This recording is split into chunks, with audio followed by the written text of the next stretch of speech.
Hi, my name is Rachel Brooks, and you can probably already tell what I chose to do for my research project, but I chose to do the book/movie review on a psychological fictional movie. The movie that I chose to watch for this research project was Joker. Joker is a fictional film that stars Joaquin Phoenix, Robert De Niro, Zazie Beetz, Brett Cullen, and many others, and was released on October 4th, 2019. Joaquin Phoenix plays Arthur Fleck in this movie, and Arthur turns into the Joker a little over halfway through the movie.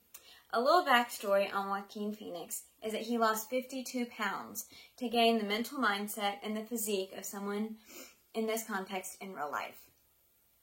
He also perfected the wholesome Joker laugh, as well as being super involved with the creation of his character. The main character in the movie Joker is obviously Joker himself, and he also plays Arthur Fleck. Other characters include Murray Franklin, a famous talk show host, and Sophie Dumond, a next-door neighbor to Arthur Fleck. Arthur Fleck is a mentally unstable middle-aged man who lives with his mother in Gotham City. He has a disorder where he has uncontrollable laughter and he cannot feel empathy when hurting others. Something that I have learned in this class is that the limbic system is the part of the brain that deals with laughter. Other structures that are involved with laughter are the hippocampus and the amygdala. When the limbic system is damaged, some side effects can be changes in emotional reactions, and even someone's perception of hunger can change. And if the amygdala is damaged, it can cause empathy, the understanding of someone's thoughts and feelings, even if they haven't experienced them themselves, to disappear. And the movie Joker does a very good job accurately portraying the psychological disorder that Arthur Fleck has. The movie started out on the streets of Gotham City.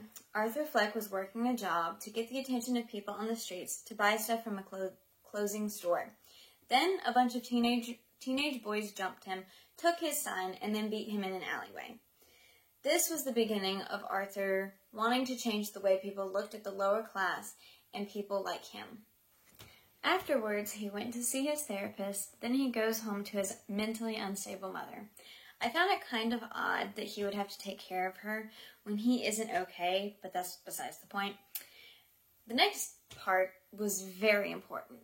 One of his coworkers gave him a gun and told him to use it for protection after he got jumped by those teenage boys. The next thing I saw was him working again, but this time in a children's hospital. While he was dancing and singing, the gun fell out of his pocket, and the next thing he knew, he was fired. After he was fired, that's where everything started to go downhill. He killed 3 men on the subway for beating him up after he started uncontrollably laughing, and he got away with it somehow. After the murders in the subway, people in Arthur's community started to riot about how unfair their lives were compared to the upper classes. Arthur was laying low for a while, and that's when he met his next-door neighbor Sophie and her daughter. Arthur told her that he wanted to be a comedian, and so one night, she went with him to a stand-up comedy show where he performed. Little did he know that he was being recorded, and later that week, Murray Franklin, the TV show host, made fun of him on national television. While his fame was growing, his mother had a stroke and ended up in the hospital. While she was there, Arthur got a call from Murray Franklin's assistant asking him to come on their show. He accepted and then traveled to the hospital to come to the realization that his life was a comedy, and so he murdered his mother. In cold blood, just suffocated her with a pillow. Nearing the end of the movie, Joker is preparing for the show and dyes his hair green and paints his face like a clown.